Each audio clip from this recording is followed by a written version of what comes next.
Hello and welcome back to another video feature of the Immersive World's Handbook.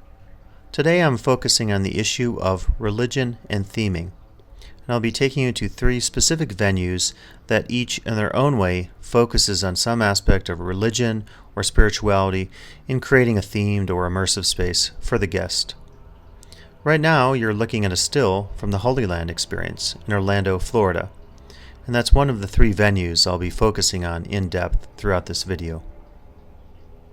Now, perhaps it comes without any surprise that we see many examples of religion and spirituality being a prominent part of a theme park or museum, or, as we'll discover today, the entirety of that themed or immersive space. It comes to no surprise because religion and spirituality are such prominent issues in the lives of people around the world. Now in this video I'll primarily be focusing on Judeo-Christian themed spaces, but it should be said that there are so many themed spaces around the world that focus on aspects of religion. An example here is Harpaw Villa, which details a number of aspects of Buddhism and to some degree offers the guest a rather painful look at some of the realities of life, including existential issues and the afterlife.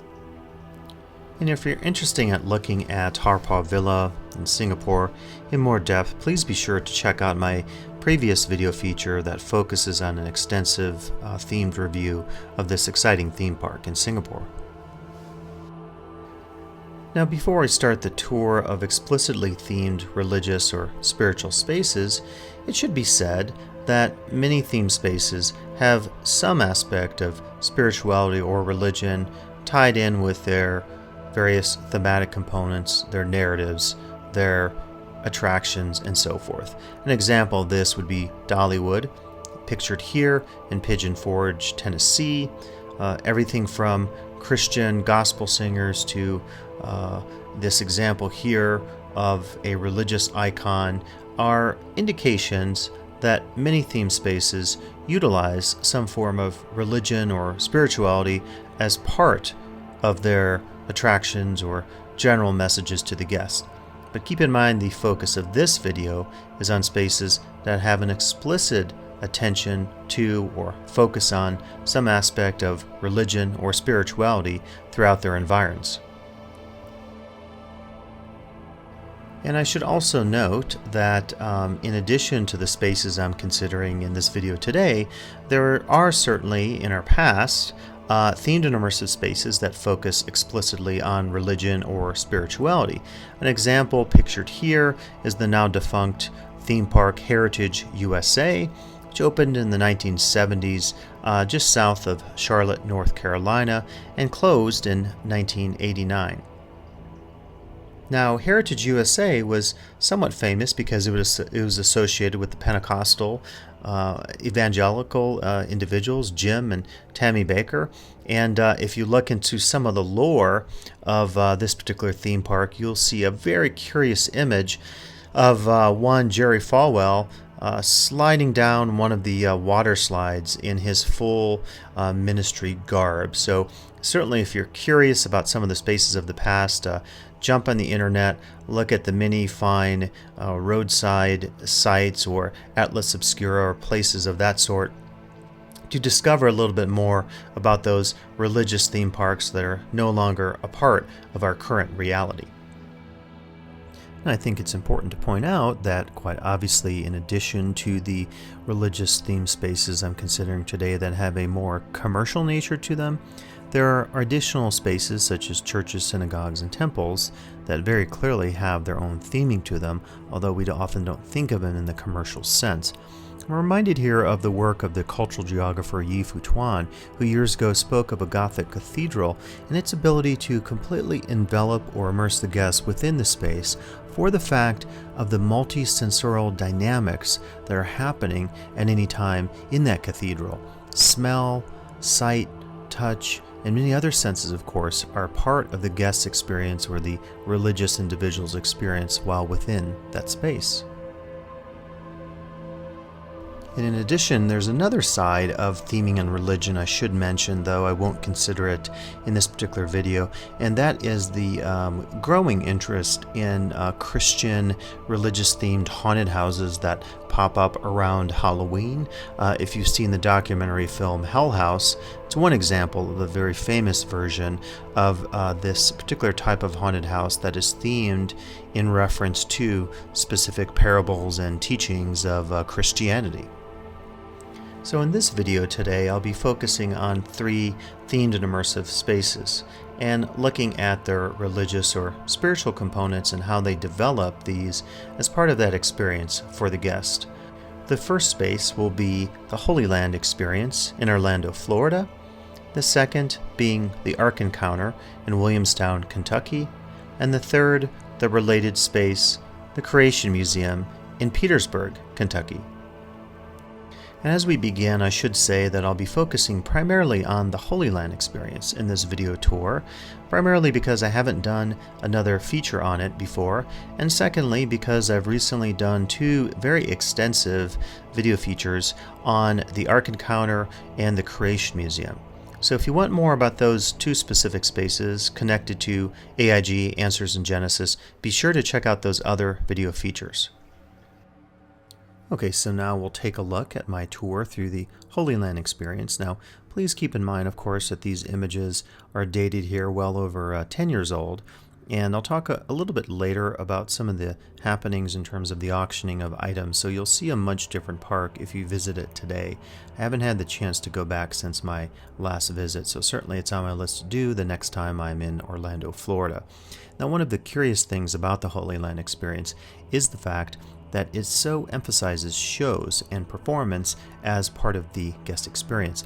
This is something I believe quite in contrast with what you see at, say, the Ark Encounter in Kentucky, as well as its sister Creation Museum, which focus more on displays and tend to de-emphasize performance and shows and the like. Now, it's important then to look at, I'll show you here my show program from my visit to the Holy Land experience. And I think this is quite key because you'll note the times are listed on the program. On my particular day of visit, I talked to one of the greeters, and she mentioned to me that it's important for each guest to go through the various shows and to try to do a sequence of sorts, such that he or she will experience all of the parables and the teachings that are told here at this religious theme park in Orlando, Florida. So important to note this as we tour the park today. Let me then offer up this point to you in terms of religious or spiritual theming, in that it offers an opportunity for great immersive potential. And some of this is quite obvious because clearly if you have guests who are coming to your religious theme park or museum and they're devout in their particular beliefs, that could increase their interest, their desire to become more immersed in the narrative that you're developing in the theming and immersion throughout your spaces. We'll come back to that a little bit more, but that's a point I wanted to make to you here as we look at more of the Holy Land experience. Okay, and I will show you now some of my still shots that I took during my visit to the Holy Land experience. I should mention that you're getting primarily still shots, although later with 2 of the shows I will involve some audio-visual material. Now the reason for this is, unlike today, at the time when I was visiting, I wasn't in my hypermedia mode where I was trying to document every aspect of the parks that and the spaces that I visited with audio-video means. So you will get the still images here. Now, as you can see, the grounds are quite beautiful, and I think as a park it reminds me to some degree of what you see also at the Creation Museum and the Ark Encounter. The gardens in particular at the Creation Museum are parallel here. You'll note this parallel as well.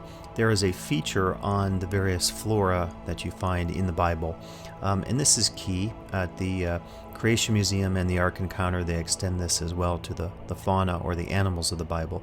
But the reason this is key is you have a pre-foundation here available to the guest prior to their visit to the theme space. So as this foundation develops, you can build on it and you can create that sense of emotional connection to the guests through his or her spiritual or religious modes and psychological modes and so forth.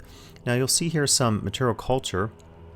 As I mentioned at the end of the video, there was an auction that went on, and so some of the things you're seeing today at this time are quite different than what you'd see in the contemporary period, say in 2017. So it's changed certainly, and you should keep that in mind. If you happen to visit, you can check out some of the things that have changed since my particular visit. Now, as I've pointed out a lot in this focus on the Holy Land, it's really key that guests can see these dramatic shows. I think theater and performance, music are some of the best ways to immerse guests in spaces. So it's not a surprise to us to see so many groups of people looking at the various shows, the telling of parables, again, the foundations found in the Bible and in the particular teachings of this ministry that is responsible for the theme park. And we see a few more images here of some of the performances. Again, a very rainy day on my visit to the park, but that didn't certainly stop anyone from enjoying what they did here at the Holy Land experience. Now, one of the curious things, and here's the Wilderness Tabernacle. I'll take you inside for some video in just a bit, but a little diversion here. This is something interesting to note. So you may know about my book, Theme Park, which I wrote many years ago. And one of the interesting things about it was that I was given an opportunity to use some of the images from the Holy Land experience in the book. And this was really key because I was trying to emphasize in a number of sections that performance is a key mode of impacting a guest in any themed or immersive space. This particular chapter from which the images here are taken, including the crucifixion, is on shows and performance and how it's such a key part of connecting to the guests, as I talk about here, putting the customer, the guest, within the realm of the experiences. And so this is a really key aspect of contemporary theme parks, and certainly we would say that religious theme parks have an opportunity to immerse the guest in that space, in their spaces, because of the powerful uses of religiosity, of storytelling to express that religiosity. And in this particular quote here from Theme Park, I'm talking about that very issue, saying basically performance is not just a means of connecting patrons to the park, it's a way really of getting them to do the kinds of things that you might want them to do, and perhaps that they might also enjoy while inside the theme park. And then next, let me take you inside the Wilderness Tabernacle. I will use some of the video and audio that I shot at the time. It's a little low quality, but here's a look at that show. The priests, those Levites who are consecrated to the work of sacrificing, can enter here. For the holy place, God commanded Moses to make 3 sacred items and set them within pressed olives for the light. Aaron shall be in charge of it from evening until morning, before the Lord continually. It shall be a statute. The Ark of the Covenant, crafted precisely according to God's exact instructions. Within the Ark reside the sacred objects of the testimony, the stone tablets of the law, Aaron's rod that budded, and a golden pot of hidden manna. And there I will meet with you, and I will speak with you of all things which I will give you in commandment to the children of Israel. Okay, so you got a sense of that show. The next show here, I didn't actually get any video, but I will have a still image and then share some of the audio. So this is called Centurion, and it's described in the program as the following.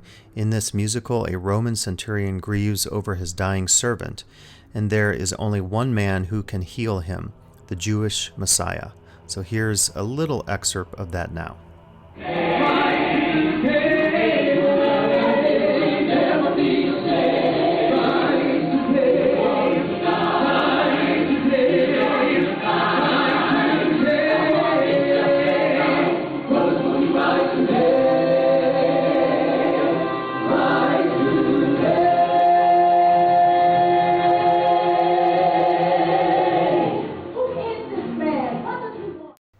Okay, and as we leave the shows here at the Holy Land experience, I want to just emphasize something that maybe is obvious if you've been to the theme park.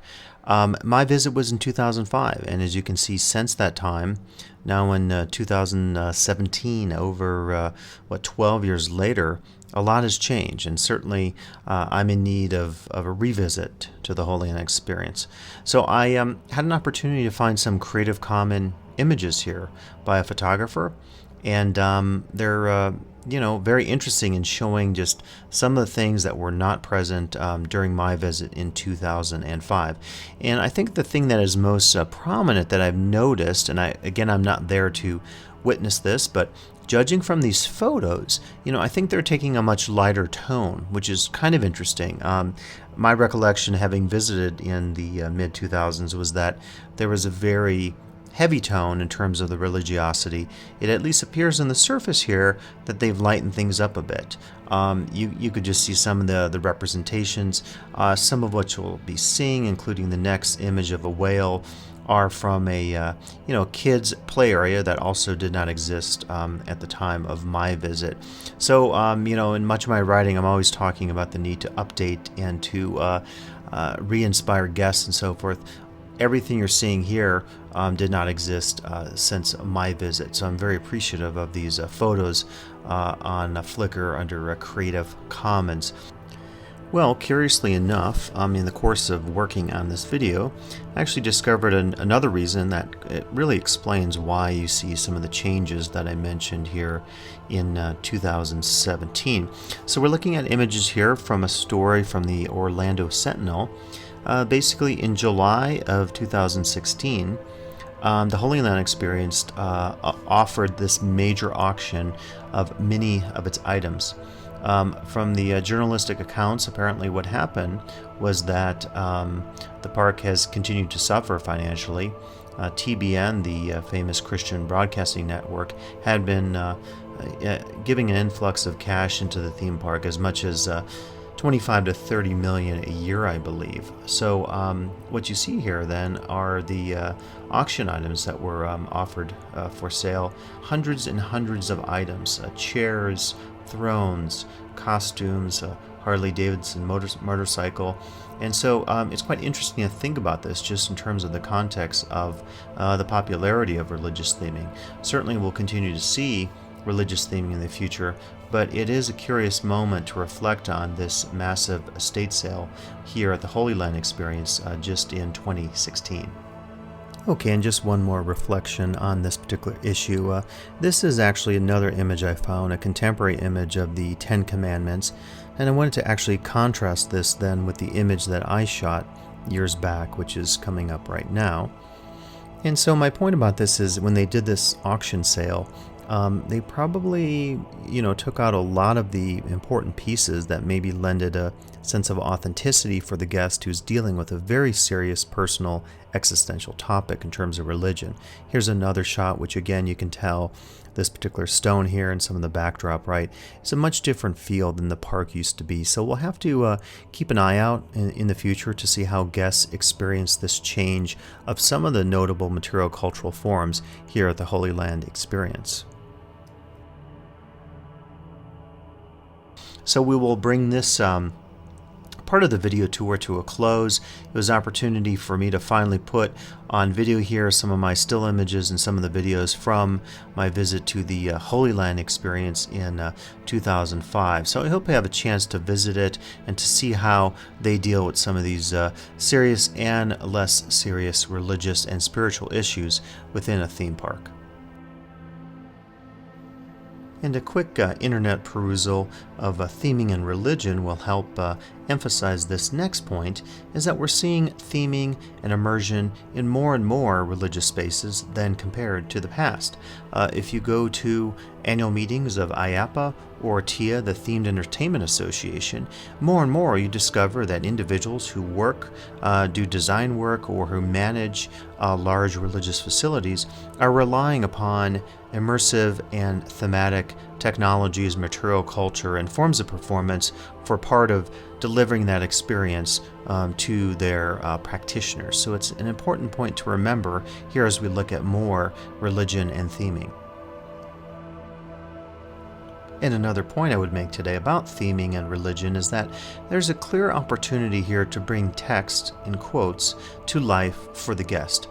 Clearly, if you're coming to the Ark Encounter in Kentucky, you already have probably an appreciation of the Bible, but perhaps that can be further emphasized or brought out in some new and creative ways.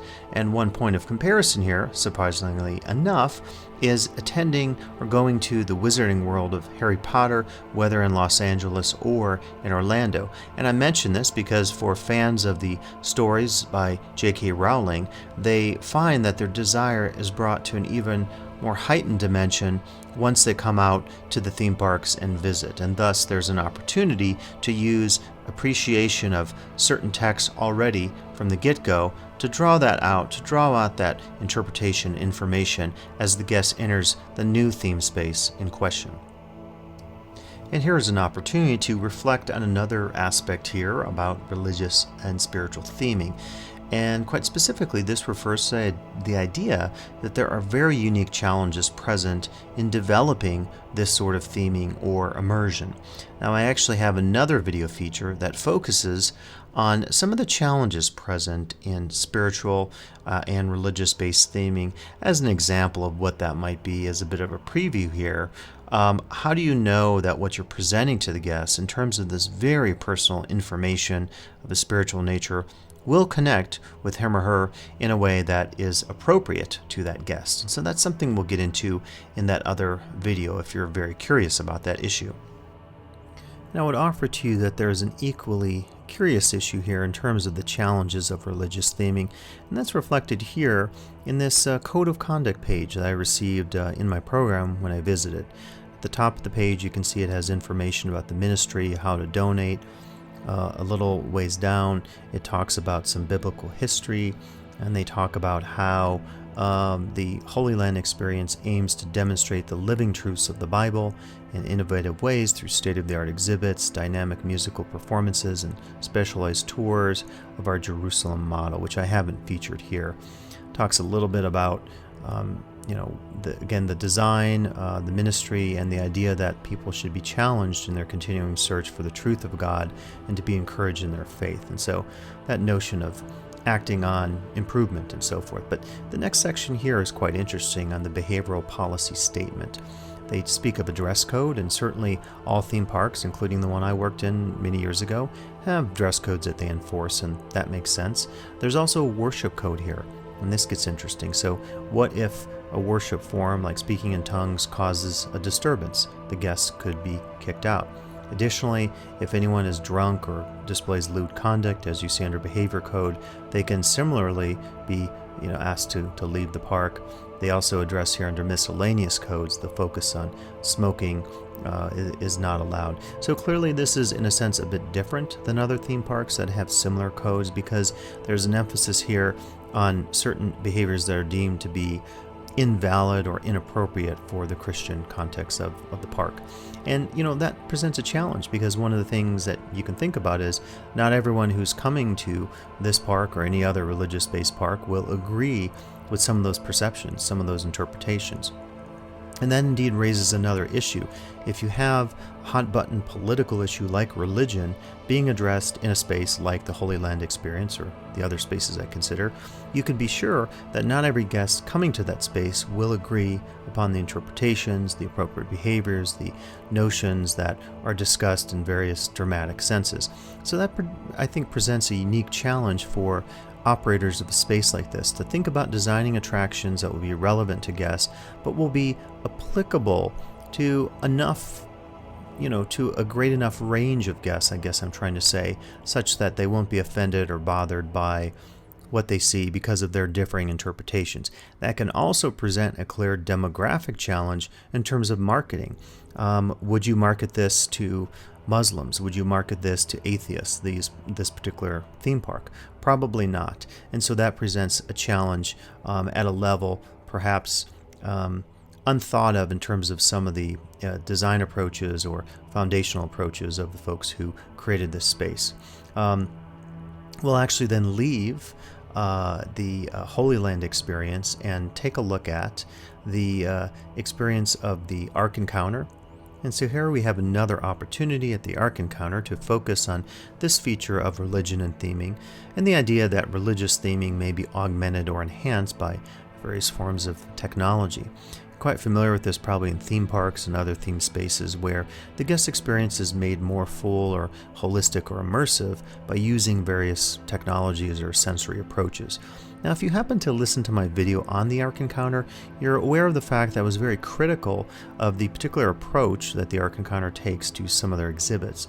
As you can see illustrated here, they often rely on static murals and dioramas that have no movement to them and no multisensorial or multi-technological experiences or opportunities to them.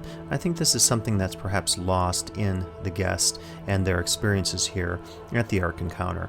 And so much in the contemporary world, we see that technology, whether it's the Vatican's website or Pocket Saints that you can take and various apps and other technological means, the point is that technology can be used to enhance spirituality, and I wish we'd see more of that here at the Ark Encounter.